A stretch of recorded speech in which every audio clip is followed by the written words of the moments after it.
Health Network. I was in, we're in the primary care working group, and so I'm presenting on behalf of our group.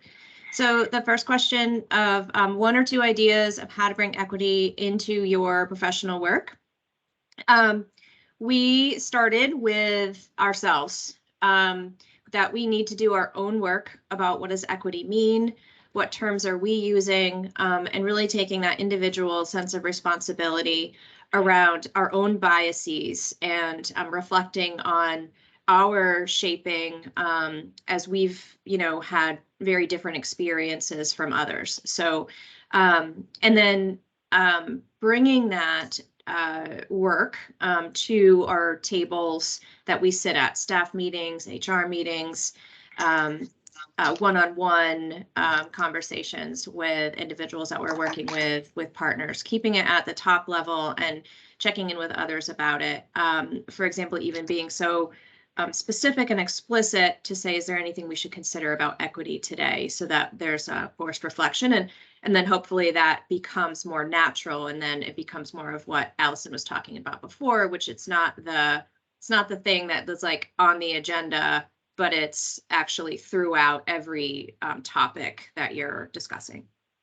And then another aspect is ensuring that we are engaging with the people who are impacted by the work, getting their direct feedback, justice and equity being a priority, to set up structures, thinking about the process by which every priority is viewed, and really bringing those persons with lived experience to share how they're seeing it, so that we are making sure that it's not just the one view. Cheryl shared a very, very compelling example in her professional work of how 60 people reviewed one promotional piece, but then when it was released, it had sort of a negative reflexive action from others, and that's just because they're sitting in a different place than anyone else is sitting in. And so making sure that we have those perspectives.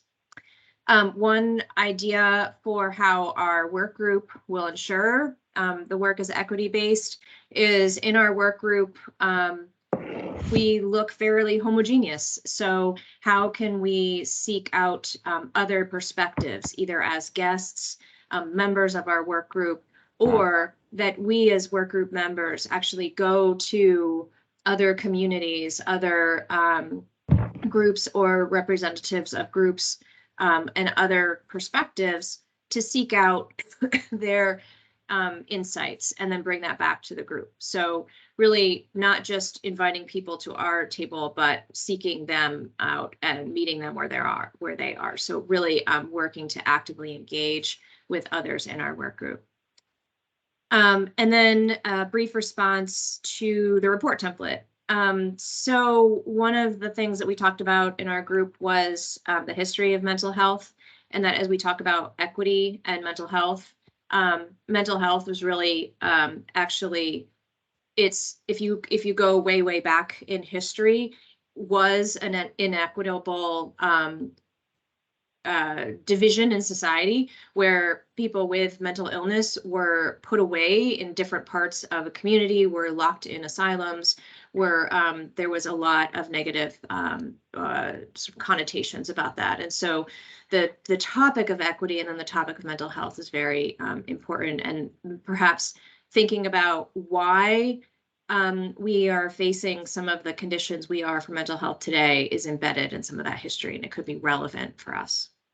And then we thought something that could go into the template is also a list of the models that the council reviewed to inform the integration work. So making sure that we have reference to different inputs that we got, the speakers that we heard, and even perhaps linking to those resources so that people could view those on their own. And then and then we felt that what was listed as the action steps under our work group in the report didn't necessarily reflect our work group's understanding of where our priorities were or the direction that we were headed. So we just wanted to synchronize that, make sure we had an opportunity to make sure that what's in the document matches where we're at in the work group. And I hope, feel free, anyone in the group, to add anything I might have missed.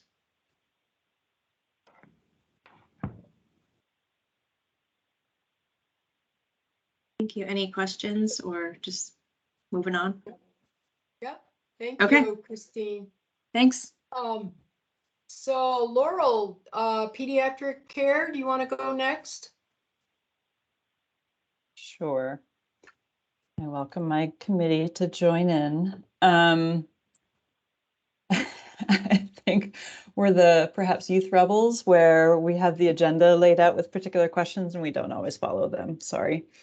So we started with the principles document, or it is labeled vision, and I think similarly felt like what was under the pediatrics work group wasn't necessarily reflecting the conversations and the recommendations that we've been working on within that. So we did some thinking about how do we kind of approach that. We did some reworking with that and really highlighting the concern that we're in. You know, there's this recognition that we're in this significant mental health crisis right now, and kids and families struggling significantly. And as Allison articulated this morning, a professional approach to responding to that, it just we don't have enough people to meet the level of need. And so wanting to really emphasize the desire that when we think about integrated care with pediatrics, that we really are thinking about it across all parts of our system and with a public health approach. And so the concept of a single entry, I think we were struggling with versus entry at any point. And how do we have a community and family members and anyone who's able to respond and support children's and families' needs around mental health. And so are there, when we talk about workforce development, can we think about that public health messaging as well? And again, I think that was talked about a little bit this morning. And within that, where are there particular populations where we really want to emphasize or bring in the voices of folks with what are the particular needs of certain populations? So that was, we spent a lot of time kind of just thinking about what do we want to capture within there, as well as reflecting back on what our current recommendations draft is, and trying to look at it from an equity lens, but also considering how do we get beyond ourselves and looking at it from an equity lens. So it, you know, not just being limited to our group, but wanting to spend some time at our next subgroup meeting thinking about how do we get input from others in a meaningful way. And we don't have an answer to that. I'm just reflecting the conversation to that point of this morning's dialogue. I think there were some really key themes, messages that we're thinking about. So we have more work identified for our group to continue to talk about. If anyone else wants to pipe in with specifics, I definitely welcome it. We did not get to looking at the report template, and I do apologize on that one. We'll take a look at it. We've been working kind of within our own, so it'll be a translation into this one as well, which I don't think will be that difficult. Thanks. That's great. That's great. Thank you, Laurel. No, that's exactly what you need to be doing, what's working with your work group. All of this should be taken as suggestions. Supposed to be helpful, not, you know, limiting. Thank you. Allison, do you want to go next for workforce development? Yes. A couple things we gelled around were really feeling like so much of the system is built on inflexible policies. And so where can we build in flexibility to meet the needs of people who are showing up with different histories, experiences, concerns, fears, and facing different bias. And so some of the examples we listed are like, we talked about how systems drive certain behaviors. For example, insurance reimbursement for services provided, and how what behavior does that drive that perpetuates inequities. We also talked about how a lot of times with something that I feel like Susanna talked about this well, that people tend to go to her after something bad has happened. And we talked about how oftentimes one unfortunate event can drive major policy change, and how although people are grateful for the momentum on transformation, it can sometimes not be the best thing to construct policies based on outliers, because it can limit the nuance and the flexibility to adjust to, more specific needs, versus building a whole new thing for something that happens pretty rarely. We also talked about the different trainings that we've seen people try to do and what we think has helped versus not helped. So for example, just continuously pushing, equity trainings versus someone gave an example of a designated agency bringing in a consultant who is very specifically coming to talk about a specific population that providers were feeling that they were didn't have the right information and education to serve well, and that they didn't just come and do a one-time training, they served as a consultant for that population, and they were able to come back to them with questions, and how that felt a little bit more helpful than just feeling like you did a one and done equity training that was supposed to educate you on all persons. Also trauma-informed training, that it felt like that was kind of a good foundation for what could affect and impact a lot of these issues. And then the last thing I'll say is we had Representative Donahue in our group who reminded us that this is a fantastic conversation about equity that needs to happen, but that we really need to make sure that we're honing in on the specific inequities for people with mental illness and identified mental health issues. And so not to lose sight of how, really specifically what impacts that group that's going to be a barrier to integration. And so we talked about that a bit, but it definitely feels like maybe we need to figure out how we can shape this conversation to get a little bit more directly at that. Oh, and the group provided some really good feedback to the image, Kathy, of the, everybody really liked it, but a couple, things that stood out to, so I'll share that feedback as well. Good, thank you. Okay, thank you, that's helpful. So I stepped in. We're missing both of our facilitators for funding and alignment of performance measures. We're not able to be with us today, so I stepped in that group.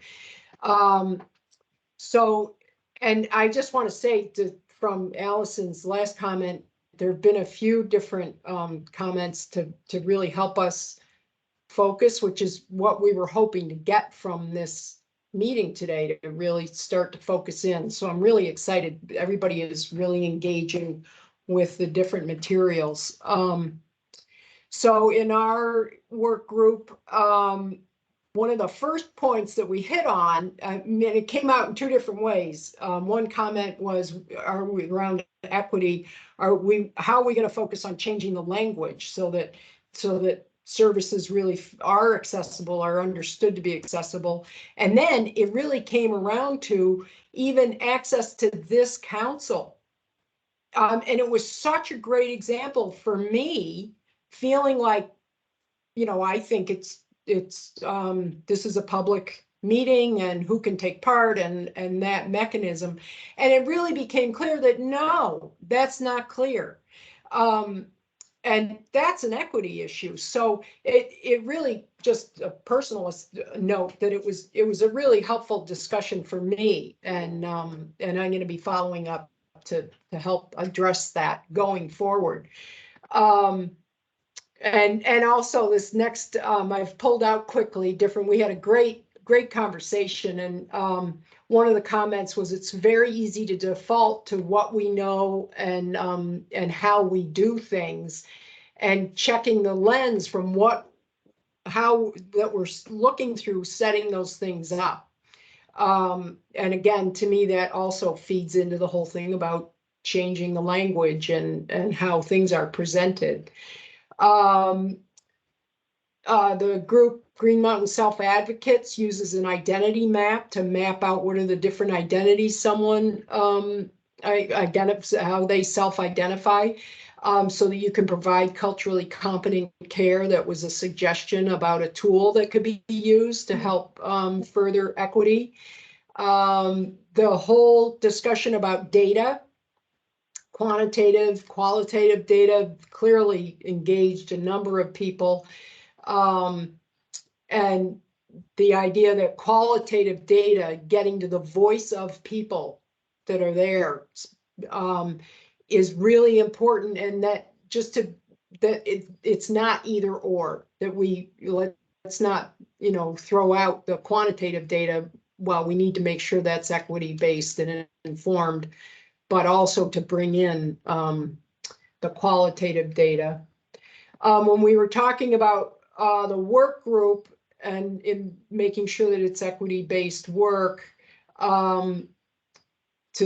there was discussion about all the work around in healthcare reform and the all-payer model, which I'm hopeful we're going to hear about in detail, because I'm sure there are many people on this group who are saying, I don't really know what that is, or how it intersects with us. But through that work to make sure that health equity is considered very early in the design, that it, you know, it is part of the design. And then the same thing with the data initiatives, that like through the new Medicaid waiver, to really be looking at how are we tying equity and data collection together, and considering that early in that, excuse me, design phase. And then the point about ensuring that reimbursement is sustainable, trying to put information in plain language. So we definitely were coming back to similar themes, that's easily accessible for all populations, including people who don't speak English as their first language, whether it's developmental disabilities, other cultural differences. And then the report template, we did go through that briefly, and started to make notes in there, because very understandably a big response was, we need a lot more information. There's a whole bunch, you know, included in this, and so we started to actually get some ideas about where there would need to be more specificity, and how they might go about that. Is anybody else in that discussion? What did I miss? Do you want to add anything? I worked hard to try to get someone else to do this, but nobody would jump up and down and say they'd do it. So I see somebody's got their hand up. Let me see if I can tell who it is. Kaya. So with a couple of comments that I heard, just another nod to equity. For most of us who are sitting here, we get paid to be at this meeting. If we are going to invite community partners or representatives in, we need to consider reimbursing them for their time, because their expertise is just as valuable.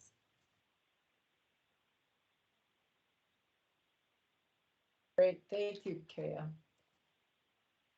I'm just trying to get this down. Great, thank you. Other comments, points to bring out? Oh, Heidi's got her hand up. So I actually said something very similar, and I was informed that for this meeting, there are stipends available for people to participate. But on like another level, are there interpreters available if necessary as well? So just thought I'd mention that. Thank you.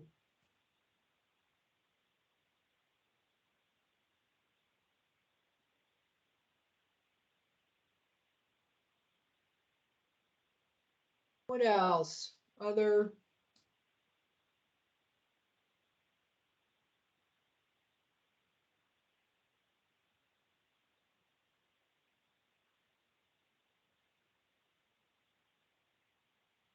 If we don't have, we're not quite 5 minutes ahead. We're about 3 minutes ahead of schedule for the public comment period.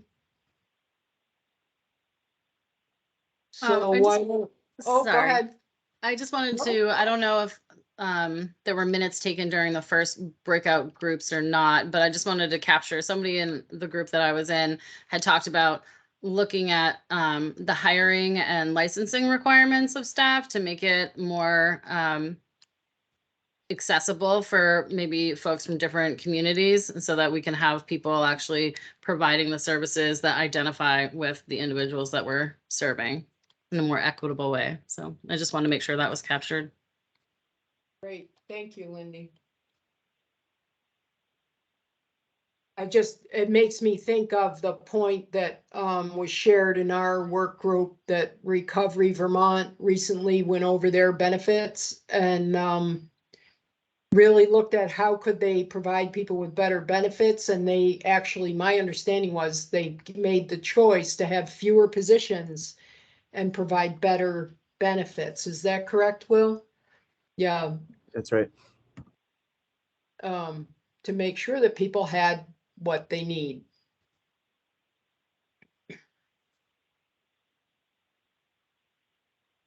Other comments? Well, we can go to the public comment period, and if other folks, if you come up with any other notes you want to make, any other additions, please just raise a hand. So we'll officially be in the public comment period. How's that? So does that, do I raise my hand? Yes, go ahead, Alexis. I don't have to raise my hand and take it down again. So I've been in this group for a year, sort of on the outside doing public comment. And strangely, I'm the only one, but I'm a person with lived experience. I had a terrible breakdown when I was 24, but I refused to take on the labels, and I became very healthy by living in nature, building a house for 8 years, living up in Bradford, Vermont. And I became very healthy, although I still had a few breakdowns after that. I realized where I needed to work and how I could get better. And that was through meditation, mindfulness, meditation, and yoga for me. This has really helped me get better. But one thing I realized in all of it is the stigma. Once I left my husband, who was very authentic and kept so that I wasn't stigmatized against, I became very stigmatized against because I'd had a label back then that I refused to take on, but they put it on me and I was treated badly in the community.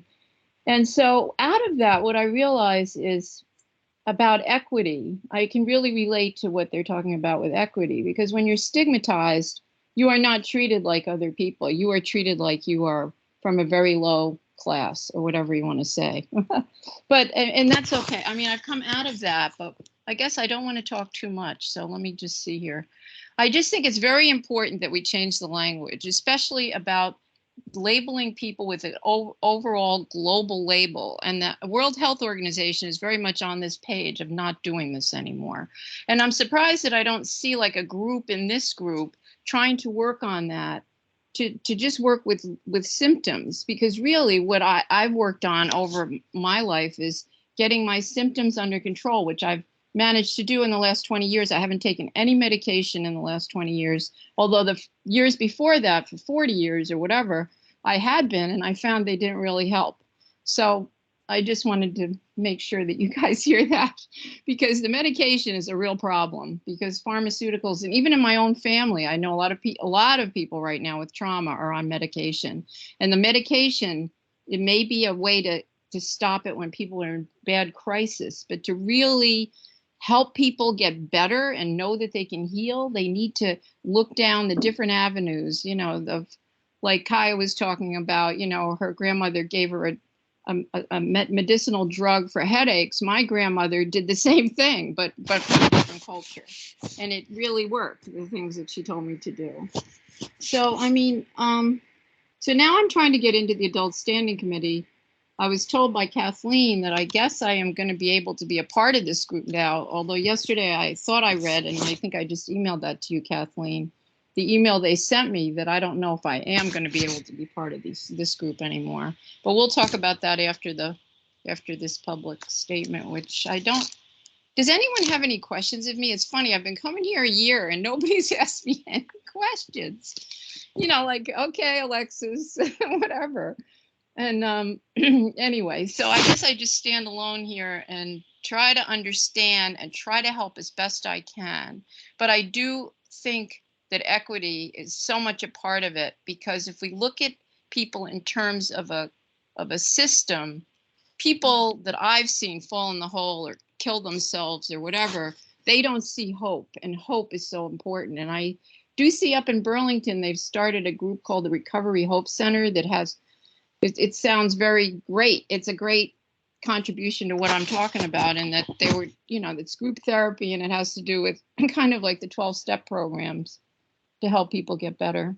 But I guess my whole take and my whole view is that we can get better, and that if we change our view and our language, we can actually achieve that. And I find there's some people in this group that believe that, but it needs to be more if we're going to make progress in that area. And so I guess where I need to start working more is in the equity groups that exist in the state, because I don't know if I have a place in this group. But I'll talk to Kathleen about that after this meeting.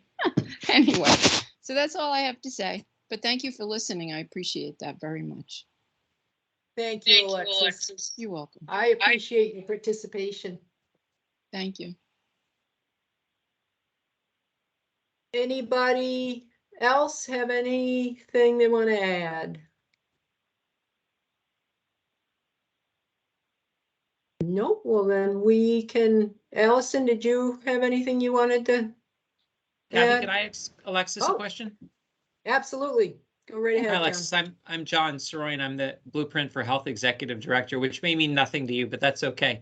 I help support primary care in Vermont. But I'm curious to know, and I don't want to. I agree. I'm happy to have you email later through Kathy or to me. But what, as you reflect back, if you're willing to share, what were positives from the system around you in Bradford that you found reinforced some of your own internal strength finding activities? What was the pillars that kept you there? If you could just say that briefly. Sure.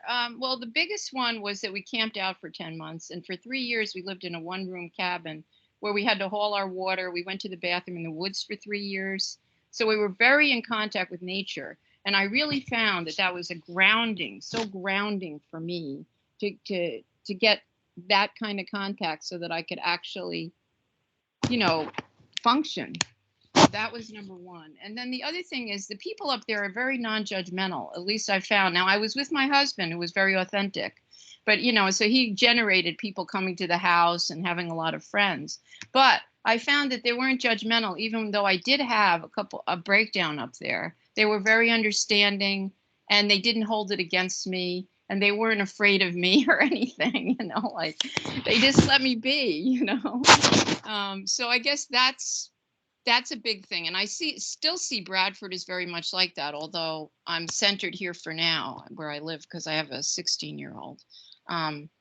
But yeah, that would be it right there. The not stigmatizing me, and also the nature connection. But thank you for asking. I appreciate it. Thank you. Thank you so much for sharing. Yeah, thank you. That was helpful. Yeah, and Anything else? if you ever have Oh, go thought ahead. about how we might reach other folks, I know I think a lot of people don't know about the opportunity to come to this public comment, and you know, and maybe we did a better job in the beginning to promote it, and it's probably fallen off people's radar. So if you ever have thoughts about them, please share them. And then Kathy, all I was going to say was the last group I was in, people were struggling to focus because they were all starving. So I was going to There we go. a 10-minute speech at the end. Right. Oh, Ann's got her hand up. Go ahead, Ann. Well, I'm sort of a quasi participant, quasi guest. So in terms of public comment, if there's time left, I would say a few things I said in the work group. And I've been, well, it's part of what I'll just say. I've been in the midst of helping a friend who's in a mental health crisis right now. So I've been on and off. She's actually coping with severe impacts of health inequity and bias regarding her access to health care. So the quick notes I took in case I couldn't even be on to talk directly. You know, I think this equity lens is critical, but I think the council needs to maintain the context of its focus on integration with the healthcare system. And health equity overall is a system-wide healthcare issue, while the council's charge is addressing barriers to integration with that system. And I think that's why a key equity issue for the conversation here is implicit bias regarding mental health diagnoses by the healthcare system, as you know, another consumer survivor was just referencing. That's a big part of what intersectionality is about. Implicit bias about mental health was recognized by the advocates for the Health Equity Council and included by the legislature as one of the key areas of inequity. But since the charge of the Integration Council is to eliminate the long history of a segregated mental health system and actually eliminating that system as a separate concept altogether, precisely because it reflects a lack of equity for one specific subset of marginalized individuals in receiving health care, I think it needs to be a primary health equity issue for the council, including within the underlying context of intersectionality. So one quick example, we know from data there's a disparate rate of involuntary hospitalization for people of color, just as with criminal justice system imprisonment. That's intersectionality. But mental health equity within healthcare also raises a separate question of whether involuntary treatment is being addressed the same way among other illnesses, and whether the specific perceived lack of ability for decision-making is based in part on implicit bias regarding psychiatric disabilities. And that's exacerbated by implicit biases that assume an inherent risk of violence without individual differentiation. Which was a bias actually explicitly exhibited in a Human Rights Commission investigation not long ago. My friend that I'm helping right now is terrified about going to the ER voluntarily for the care she urgently needs because of the fear of re-experiencing the trauma of being locked up within a prison sub-unit of that ER. And that's a health inequity that's a key barrier to treatment, and it's not currently being addressed, you know, in these discussions. So I think the focus today on health equity was really excellent, including its intersectional impacts. But I think the discussion on the Council on Equity needs to include more conversations specifically regarding health inequity for individuals with a psychiatric disability, because that's the council's primary responsibility, and it's a key barrier to the intersection of mental health, the mental health system into the healthcare system. Thanks very much. Great, thank you, Anne.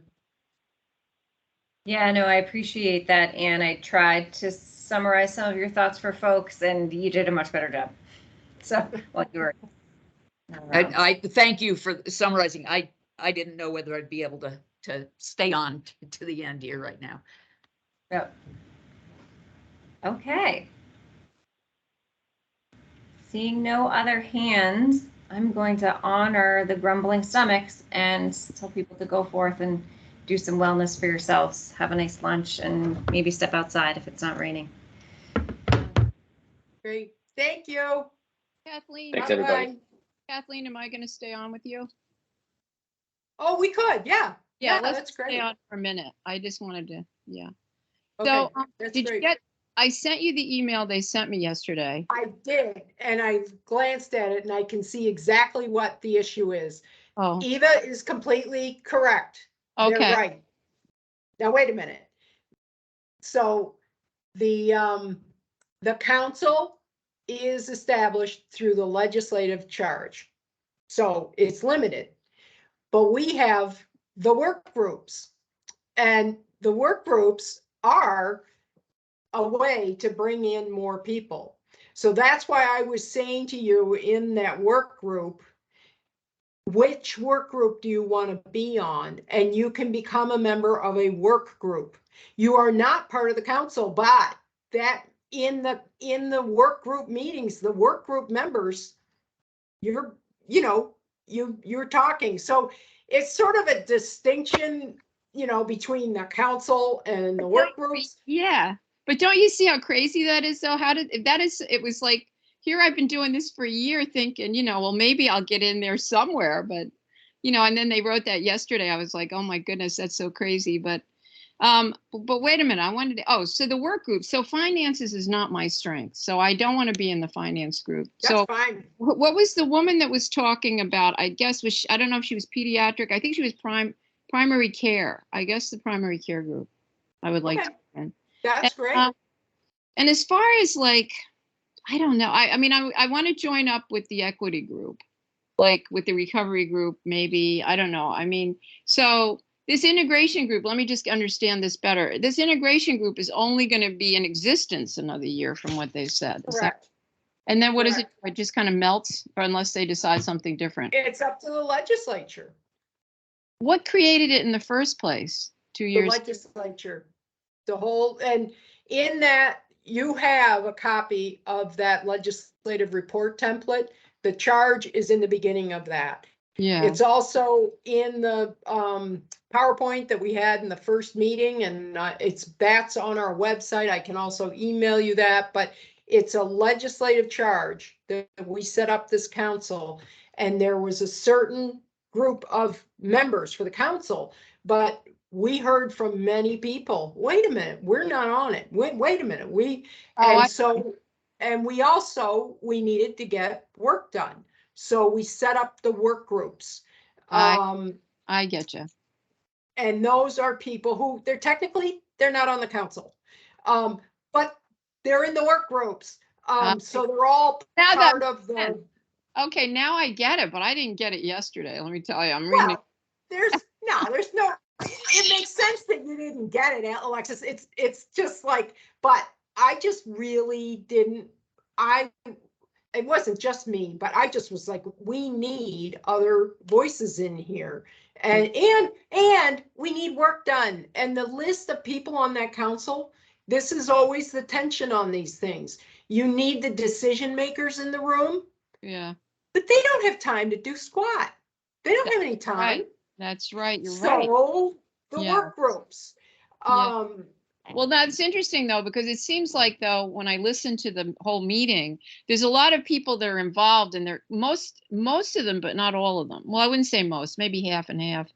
Half of them are still in that old system of the labeling, and they're not seeing beyond the label and the insurance companies, because you got to have a label for the insurance companies or you won't get your money. But really, you can change that whole dynamic and just make it symptoms, and dictate to the insurance companies how it's going to work, and not have the insurance companies dictate to mental health what's going to happen.